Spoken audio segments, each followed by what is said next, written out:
నమస్తే. ఇన్నాళ్ళు నన్ను సపోర్ట్ చేస్తూ, ఎంకరేజ్ చేస్తూ మీ ప్రేమని నాకు అందిస్తున్న ప్రతి ఒక్కరికి కృతజ్ఞతలు.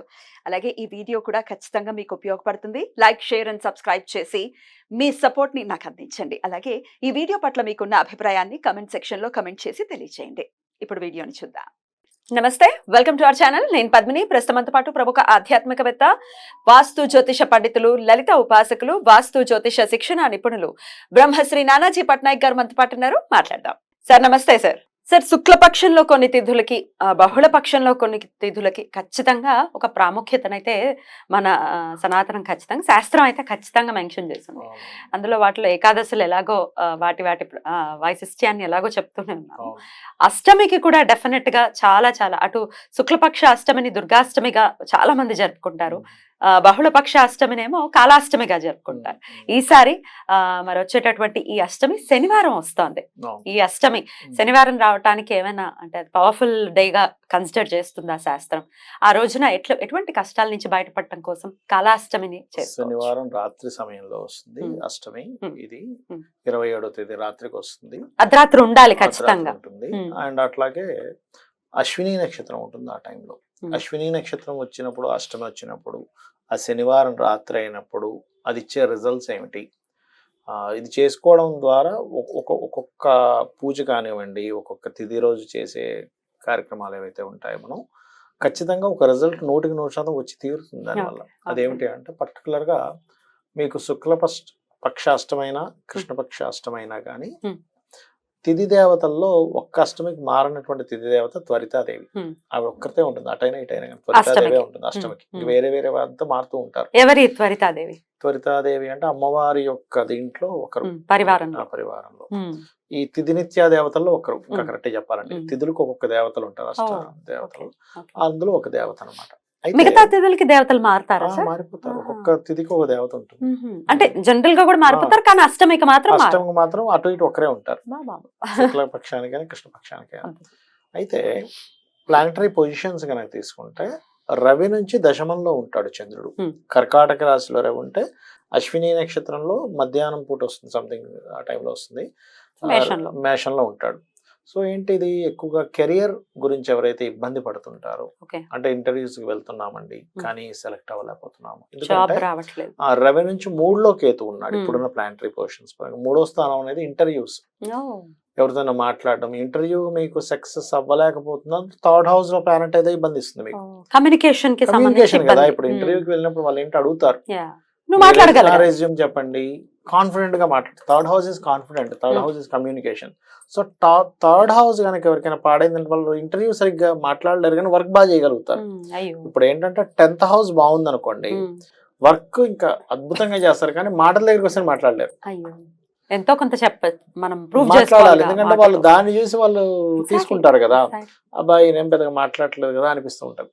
అలాగా ఎవరికైనా సరే కమ్యూనికేషన్స్ ప్రాబ్లమ్స్ ఉన్నా, ఇంటర్వ్యూస్కి వెళ్ళి నేను సెలెక్ట్ అవ్వలేకపోతున్నాను అని చెప్పి బాధపడేటువంటి వారు ఈ రోజు కనుక కాలభైరవ పూజ కనుక చేసినట్లయితే నైట్ టైము, అది కూడా శనివారం పూట, ఖచ్చితంగా కాలభైరవుడి యొక్క అనుగ్రహం వల్ల కాలం మీకు అనుకూలిస్తుంది. కాలం అనుకూలిస్తుంది. ఆగిపోయిన విషయం, ఎందుకంటే త్వరితాదేవి కదా, ఆగిన విషయం ముందుకు మూవ్ అవుతుంది. అది ముఖ్యంగా చేయాలి. అయితే ఈ కాలభైరవ అష్టకం అందరికీ తెలిసిన విషయమే. దేవరాజ సేవ్య అద్భుతంగా అసలు వింటుంటే అనిపిస్తూనే ఉంటుంది. అది గనక మీకు ఒకవేళ వచ్చింది, నోటికి వచ్చింది అనుకోండి, చేసుకుంటూ ఉండండి. లేదా అది నాకు నోటికి రావట్లేదండి అంటే వినొచ్చు, కనీసం వింటూ ఆ యూట్యూబ్ లో పెట్టుకొని కాలభైరవుని తలుచుకుంటూ. కొంతమందికి కాలభైరవుడి ఫోటో ఉండదు ఇంట్లో, అలాంటప్పుడు దీపం ఉంటుంది కదా, చక్కగా దీపాన్ని వెలిగించి దీపమే కాలభైరవుడిగా భావించి దానికి కుంకుమ, పసుపు, కుంకుమ వేసి ఆ దీపం దగ్గర అక్షింతలు వేయచ్చు. ఏ దేవత పూజ అయినా సరే ఆ రకంగా చేయొచ్చు. మన శాస్త్రాల్లో ఉంది, పటం ఉండాలని రూల్ లేదు ఎక్కడా కూడా. మనం ఇప్పుడు చూడండి, చాలా మంది భయపడుతూ ఉంటారు, అమ్మో ఆ ఫోటో పెట్టుకోవచ్చా, ఈ ఫోటో పెట్టుకోవచ్చా అని. నేనేమంటానంటే మరి ఫోటోలు అమ్మేవాడి దగ్గర అన్ని ఫోటోలు ఉంటాయి, మరి వాడి పరిస్థితి డబ్బులు సంపాదించుకున్నాడు కదా. అంటే నువ్వు ఫోటోకి కూడా భయపడితే ఏంటి పరిస్థితి? ఫోటోకి భయపడే వాళ్ళు ఒకళ్ళు, ఫోటో రీత్యా భయపెట్టే వాళ్ళు భయపెట్టే వాళ్ళు ఎక్కువ అయ్యాడు. అంటే భయపెట్టే వాళ్ళ వల్లే భయపడే వాళ్ళు తయారయ్యారు. పాపం. అప్పుడు ఇంతకుముందు ఎక్కడ ఉన్నదండి ఇలాంటివన్నీ, అసలు ఇట్లా లేవు కదా, అసలు ఇంత భయపెట్టే వాళ్ళు లేరు కదా. కాకపోతే ఏంటంటే ఏదో ఒక వైరల్ అవ్వాలి, ఏదో వైరల్ చేయాలి అనేటువంటిదే కానీ అందులో ఉండేటువంటి మర్మము చెప్పాలి, భక్తి ప్రధానం అనేటువంటి చెప్పాలనేటువంటిది పక్కకు పోతుంది. పెట్టుకోవచ్చా సార్ అయితే? ఒకటేనమ్మా, ఏ ఫోటో అయినా పెట్టుకోవచ్చు. గుర్తుపెట్టుకోండి, ఫోటోకి మీరు ప్రాణప్రతిష్ఠ, ఇప్పుడు విగ్రహం అనుకోండి, ప్రాణప్రతిష్ఠ చేసి అంగుష్టమాష్టం దానికంటే పెద్దగా ఉంది, ఎక్కువగా ఉంది, ఇంతకంటే ఎక్కువగా ఉంది, అప్పుడు దానికి ప్రత్యేకమైన పూజలు, ప్రత్యేకమైనటువంటి చేసుకోవాలి. దీనికి ప్రాబ్లం ఏముంది? ఫోటోకి కూడా భయపడిపోతే ఎట్లా? అసలు శివుడు లేని ఇల్లు అంటూ ఏముండదు. మరి శివుడు జటాజుటం నుంచే కదా పుట్టాడు, అంటే ఆయన రూపమే కదా, ఆయన రూపమే ఉన్నట్టే రక్షించేవాడు ఆయన. అవును, సో ఉన్నాడు కాలభైరవుడు ఇంట్లో. కాలభైరవుడు ఉన్నాడు. ఇంకోటి ఏంటంటే కాలభైరవ అష్టకం ఎవరైతే చేస్తారో అపమృత్యు దోషాలు పోతాయి. అపమృత్యు దోషాలు పోతాయంటే నా దగ్గర ఒక లైవ్ ఎగ్జాంపుల్ కూడా ఉంటుంది. చెప్తారా? ఒక వ్యక్తి నిజం చెప్పాలంటే డాక్టర్స్ కూడా ఈయన ఇంక బతకడు అంటే కష్టము అని చెప్పేశారు. జ్యోతిష్కులు కూడా చాలా మంది నిజంగా చూస్తే, నేను చూసినా సరే అదే అనుకుంటాను ఫస్ట్ స్టార్టింగ్ చూస్తే, అయిపోయింది. ఎందుకంటే అష్టమ స్థానం పాడైపోయింది, కంప్లీట్ స్పాయిల్ అయిపోయింది, శని పాడైపోయాడు. అంటే శని కంబస్ట్ అయిపోయాడు అనుకోండి, శని పూర్తిగా పాడైన, శని ఆయుష్ కారకుడు సహజంగా. ఎక్కడున్నా శని కుజులు ఇద్దరు మెయిన్ గా ఆయుష్ కారకుడు. Natural eighth lord and Shani కర్మకారక, అంటే కర్మ అయిపోయిందని. సో ఎయిత్ లార్డ్ పాడైపోయాడు, సాటర్న్ పాడైపోయాడు. ఇతనికి ఏదో ఆకస్మికంగా ఏదో జరుగుతుంది అనుకుంటాం, కానీ అతనికి ఉన్న బాధ్యతలు చూస్తే, అంటే ఆయనకి ఎంత కోరిక అంటే, అయ్యో సార్ నాకు డాక్టర్స్ ఏమో, అతనికి వచ్చిన ప్రాబ్లం ఏంటంటే ఆటో ఇమ్యూనిటీ డిజార్డర్. అది ఒక్కొక్కసారి తగ్గుతుందట, ఒక్కొక్కసారి దానివల్ల ప్రాణం పోయిన కేసెస్ కూడా ఉన్నాయట. ప్రాణాన్ని కూడా తీస్తుంది. మరి మన ఇమ్యూనిటీ మన మీద దాడి చేస్తుంది కదండి. ఆటో ఇమ్యూనిటీ డిజార్డర్ అసలు ఎందుకు వస్తుందంటే, ఫిఫ్త్ లార్డ్ పాడైతే వస్తుంది.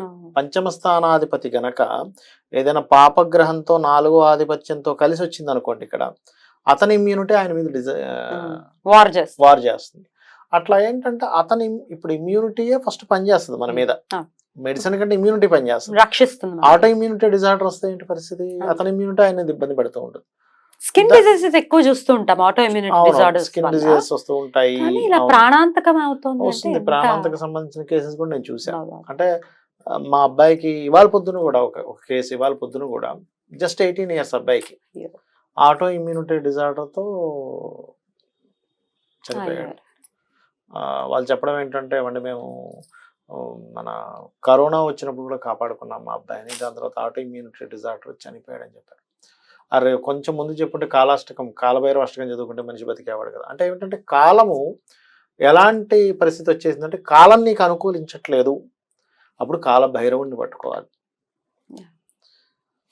ఇంకోటి ఏంటంటే, ఇట్లా ఎవరికైనా సరే ఈ రకంగా దోషం ఉందనుకోండి, ఏది ఇంకా మనిషి ఇంకా బ్రతకడు, లేకపోతే చాలా దోషం ఉంది జాతకంలో, లేకపోతే డాక్టర్స్ కూడా నిర్ధారణ చేశారనుకోండి, అప్పుడు ఇప్పటివరకు ఎక్కడ ఏ వీడియోలో చెప్పను ఒక రెమెడీ చెప్తాను. ఇక్కడ నేను ఇప్పటిదాకా ఎక్కడా చెప్పలేదు. శనివారం రోజు నూనె తెచ్చుకొని నూనెలో ముఖం చూసి ఆ నూనెని తీసుకెళ్ళి శివాలయంలో ఇవ్వాలి, దీపారాధన కోసం ఇవ్వాలి. ఇస్తే అతనికి ఏదైతే అపమృత్యు దోషాలు ఉన్నాయో పోతాయి.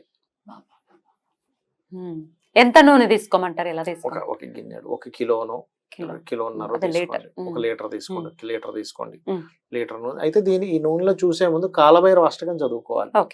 అది శనివారంతో కూడినటువంటి కాలభైరవ అష్టకం, అంటే అష్టమి కనుక వస్తే, కాలభైరవ అష్టమి కనుక వస్తే అపమృత్యు దోషాలు తీసేయడానికి, అట్లాగే ఈ కెరియర్ విషయంలో డెవలప్మెంట్స్ లేనటువంటి వారికి, లేకపోతే ఎప్పుడు దారిద్రం అనిపిస్తుంటారు చూసారు, అబ్బాయి ఏమిటంటే ఈ రోగాలు వస్తున్నాయి, ప్రతిదీ స్లో అవుతుంది, లేట్ అవుతుంది అనుకునేటువంటి వారికి ఖచ్చితంగా పనిచేస్తుంది. ఆ రకంగా అబ్బాయి కాదు, ఒక 30 years దాకా ఉంటాయి అతనికి, కాలభైరవ అష్టకం చేసుకోమంటే తర్వాత చెక్ చేస్తే ఆటో ఇమ్యూనిటీ డిజార్డర్ తగ్గిపోయింది. అంటే ఇంకా రెగ్యులర్ గా చేసుకుంటూ ఉన్నారు, వింటూ ఉన్నారు, చదువుకుంటారు. మెడిసిన్స్ అవి చెప్పారు కానీ, అతను కొన్ని చెప్పారు కానీ గ్యారంటీ ఇవ్వలే. చేసుకోండి, బట్ సివియర్ గా ఉంది మీకు, మేము చెప్పలేము, రకరకాల ఇవి కూడా డ్యామేజ్ అవుతున్నాయి కొంచెం. ఆర్గాన్స్ కూడా కొంచెం ఎఫెక్ట్ పడింది. బట్ మేము గ్యారంటీ, ఎందుకంటే డాక్టర్స్ భయం డాక్టర్స్ ఉంటుంది కదా. ఎందుకంటే వాళ్ళు పుస్తకం గ్యారంటీ ఇస్తే నువ్వు గ్యారంటీ ఇచ్చావు, నువ్వు తగ్గించలేదంటే డాక్టర్ ఆయన ఏం చేస్తాడు? ఆయన సాయశక్తిలా ప్రయత్నిస్తాడు పాపం. ఒక పేషెంట్ ని ఎట్లా రక్షించాలా అనే పాయింట్ ఆఫ్ వ్యూ లో ఉంటారు చాలా మంది. అందరు డాక్టర్లు కమర్షియల్ ఉంటారని రూల్ లేదు. అయ్యో ఈ పేషెంట్ ఎట్లా రక్షించాలనే పాయింట్ ఆఫ్ వ్యూ లో ఉంటారు, కానీ గ్యారంటీ అని ఇవ్వలేరు వాళ్ళు కూడా. అప్పుడు ఏమైందంటే ఇది చేస్తున్నప్పుడు మరి అది దైవకృప ఏదో అనుకోండి, ఇక్కడ దైవకృప ఇంకేదో అనుకోవడమే ఉంటుంది. అది ఆటోమేటిక్ తగ్గిపోయింది. అతను ఇంకేం లేదు, 24 గంటలు ఇయర్ ఫోన్ పెట్టుకుని అది వింటూనే ఉండేవాడు. చెప్పులు వేసుకోవడం మానేశాడు. చెప్తాను చూడండి, నేనేం చెప్పానంటే సార్ ఇది 24 hours వినొచ్చా అని అడిగాడు. అంటే నేనేమన్నా 24 hours మీరు వినాలి అంటే చెప్పులు వేసుకోకుండా ఉండాలండి అన్న. చెప్పులు వేసుకోవడం మానేసి చెవులో పెట్టుకొని ఇంకా వింటూ ఉండడమే. చాంటింగ్ చేయగా చేయగా చేయగా చేయగా అతనికి జబ్బు తగ్గిపోయింది. ఎంత పవర్ సార్! అంటే అతనికి జబ్బు తగ్గడం ఒకటే కాకుండా అంతకుముందు దారిద్ర్యం కూడా ఉండేది ఆయన కొంచెం, అది కూడా తగ్గిపోయింది. బ్యూటిఫుల్. కాబట్టి ఎవరికైనా కానీ పర్టికులర్ గా మనకి శనివారం లక్కీగా వస్తుంది కాబట్టి రాత్రిపూట కాలభైరవుడు అష్టకం చదువుకొని ముఖ్యంగా బెల్లంతో తయారు చేసిన పదార్థం కనుక నైవేద్యంగా పెడితే కాలభైరవుడికి మరింత త్వరగా మనకు ఉండేటువంటి కష్టాలని ఆయన బయటపడేస్తాడు. Right sir. అయితే ఆ శనివారం మీరు ఎలాగో నూనె తీసుకుని, ఏ నూనె అని చెప్పారు సార్? నువ్వుల నూనె. ఎలాగో అలా మొహం చూసేసుకుని నెక్స్ట్ డే ఆదివారం ఇవ్వచ్చు కదా సార్? ఎందుకంటే ఆ రోజు అర్ధరాత్రి ఇంచుమించుగా 9:30 తర్వాత వస్తుంది. సో 9:40, 9:50 తర్వాత ఒకసారి చూసుకుని ఇచ్చేయచ్చు ఆదివారం పొద్దున్నే. అద్భుతం సార్, చాలా అద్భుతమైనటువంటి రోజు, చాలా పవర్ఫుల్ గా వస్తుంది కాబట్టి మన వాళ్ళందరూ వినియోగించుకోవాలి. అపమృత్యు దోషాలతో చాలా మంది బాధపడుతున్నారు. మా ఎదిగిన పిల్లవాడండి హాస్పిటల్ ఉన్నారంటే ఆ కష్టం ఏ తల్లిదండ్రులకి రాకూడదు.